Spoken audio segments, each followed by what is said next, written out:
tonight a new professor in our program.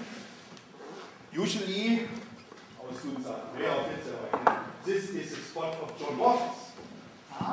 But John has a new movie on phone sex. So, and therefore he is busy to run around like crazy in America to try to pump up interest, all in the interest of that he gets another funding for a next movie, or with about the money for the following movie when he do this. And then I thought, with my friends at EGS, I thought, who can fill the pens of John Waters? There's no point to invite just any American filmmaker. It must be an American, but it cannot be any American. It must be somebody who is, in his or her way, as provocative as John is. But in her way, and was kind of clear from the beginning, it should be not another guy in a... Because John is not another guy. So it should be somebody who is beyond this, or at least not so easy identifiable. And obviously there was a name coming up many times about an experimental filmmaker who is respected now all over the world, but has not been respected 20 years ago. That's also a very important point for us. You never take anybody who is respected in their 30s. Right? With the exception of DJ Spooky, and this is a special case. So somebody who has shown, been tested over the time, everybody said, get a real job, you know, become a teacher, do something about this. Right? Stop doing all this stuff, all this crazy stuff you're doing. Because it's not enough to be experimental, you have to have a kind of agenda. This filmmaker, as you know already, has an agenda, lesbian, feminist, whatever. This was in the beginning certainly necessary to have a battle cry here.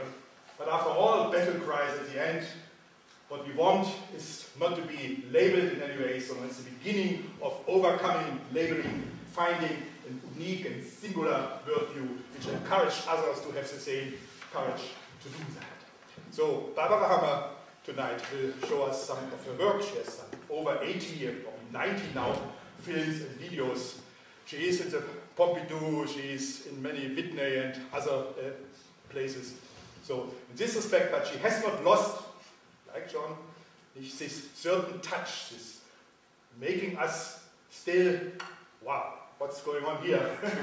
This feeling, nicht the enjoyment, but the enjoyment of the rapture, of the not being extreme, or whatever you call it.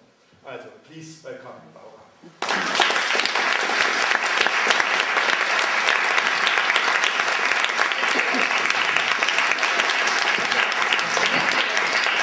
I hope you got that on camera. I want to play it to my grandchildren. Thank you. It's been a real privilege for me to be here, and it's been a community of scholars and artists that I have sorely missed in my last 2 years as being an isolated studio artist. So it's with great pleasure that I've enjoyed my week here. I want to give you a few little pointers about my film. Those of you that have been in my class know my agenda.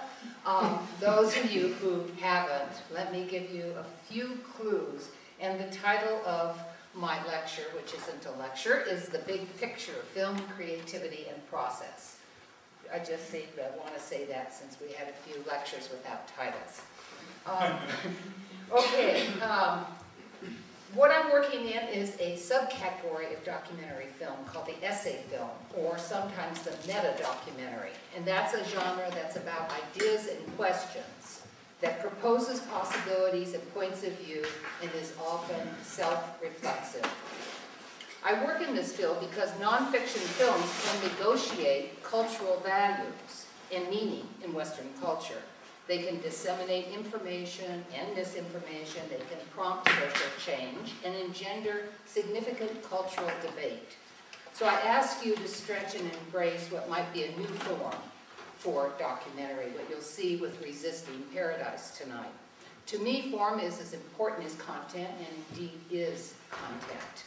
The way images are structured, arranged, presented, or performed provides particular meaning to the understanding or reading of the film.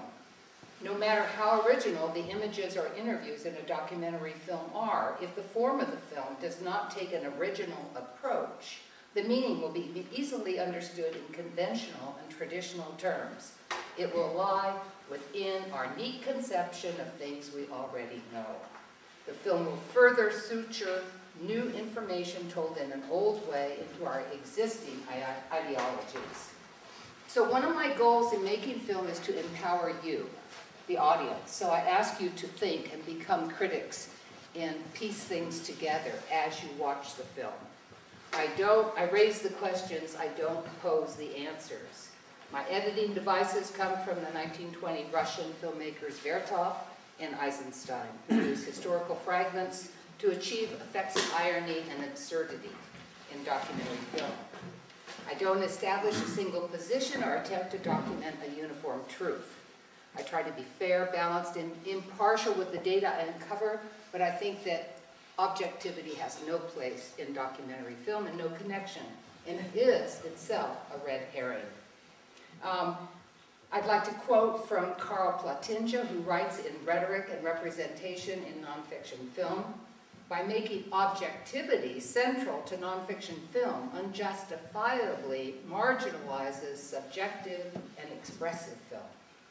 From my subjective agency as filmmaker, I see every decision to use conjunction and disjunction, layered, veiled, destroyed, and scarcely readable images as material necessary to the underlying theme I'm concerned with, which is usually history. Who makes history? Who's left out of history? And what are the tiny pieces of fragments that are left to us, those of us who are archivists and looking for the materials. Resisting Paradise, the film I'm going to show tonight, I finished last year in 2003, so it's 1 year old. I'm traveling with it. It's a film about resistance in art during a time of war. It's a combination of conventional interviews, so in a way I just, doing the opposite of what I said I was going to do, but I did want to bring my audience with me, and I wanted a larger audience at this time when the United States is occupying another country. It's very important that we think about our roles as artists and thinkers in the world today and what we're going to do with our bodies when we leave the EGS. So I use the combination with Maverick, other attempts, which you'll see. I don't need to tell you about the play that I do with footage and the multi-theses approach that I take to film. I hope that you are empowered, that the text is not closed, that you are open for figuring your own answer to the questions posed. And for Roland Barthes and for me, a text is an intersection of processes which may produce different structures of meaning on every occasion of its being seen or read. So look at it again next year.